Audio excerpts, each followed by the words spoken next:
আজকে একটা কথা বলার জন্য এসেছি, যে ঘটনাটা আমার সঙ্গে ঘটেছে। তো আমি চাই না যে অন্য কারোর সাথে আর এরকম কোনো কিছু হোক। ঈশ্বর সহায় ছিল বলে সব কিছু ঠিকঠাক আছে। আমরা তো সবাই চাই যে বাচ্চাকে হাতে, পায়ে, গলায় পরিয়ে, মানে সব কিছু পরিয়ে, গয়না পরিয়ে রাখতে সবারই ইচ্ছে হয়, স্বাভাবিক, আর পড়ায়ও। তো সেই রকমভাবে আমিও আমার মেয়েকে ওর হাতে, পায়ে তো আমি রূপোর খাড়ু এগুলো পরিয়ে দিয়েছিলাম।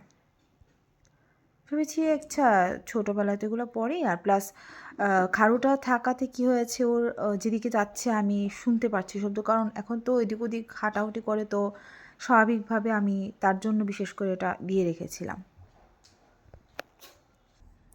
তো কাল হঠাৎ করে কি হয়েছিল, ওর বাবা ওর সাথেই ছিল, ওর খাবারটা দিয়েছিলাম, তো এটা গরম ছিল, ঠান্ডা করছিল, আর আমি ওদিকে রান্না করছিলাম।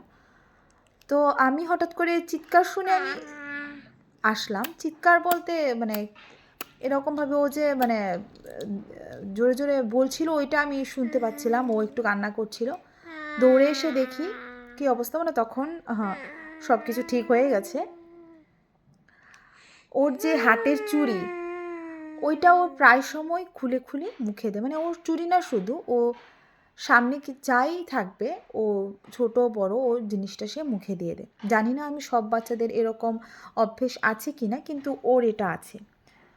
তো আমরা এতদিন ধরে তো সব কিছু দেখে দেখে রাখছি, কিছু ওকে ছোটো জিনিস দিতে দিচ্ছি না, কিন্তু এত বড় চুড়িটা, খাড়ুটা যে ওর, বাবা দাঁড়াও, খাড়ুটা যে ওর হাতে মানে থাকা, এটা যে ও মুখে দিয়ে এটা ওর গলায় অবধি চলে যাবে, এটা মানে আন্দাজে পুরো বাইরে ছিল।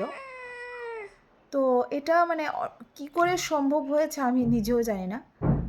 তো যখন আমি এসে দেখলাম যে নিচে পড়ে আছে চুড়িটা, আর ওকে ওরভাবে এরকমভাবে কাট করে এরকমভাবে, যেটা আমরা নর্মালি সত্যি সোশ্যাল মিডিয়ার কিছু ভালো দিক এগুলাই, যে জিনিসগুলো আমরা হয়তো বা জানতাম না, কিন্তু এটা হ্যাঁ আমি অনেক দিন দেখেছি, ফেসবুকে আসে বা ইউটিউবে আসে, অনেক সময় ডক্টররা বলেন বা অনেক সময় অন্য মারাও বলে থাকেন যে এরকম করলে পিঠের মধ্যে কিছু যদি গলায় আটকায় তো এটা বেরিয়ে যায়।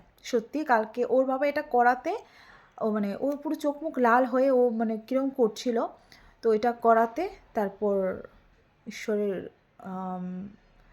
মানে সহায়তা এটা বেরিয়েছে।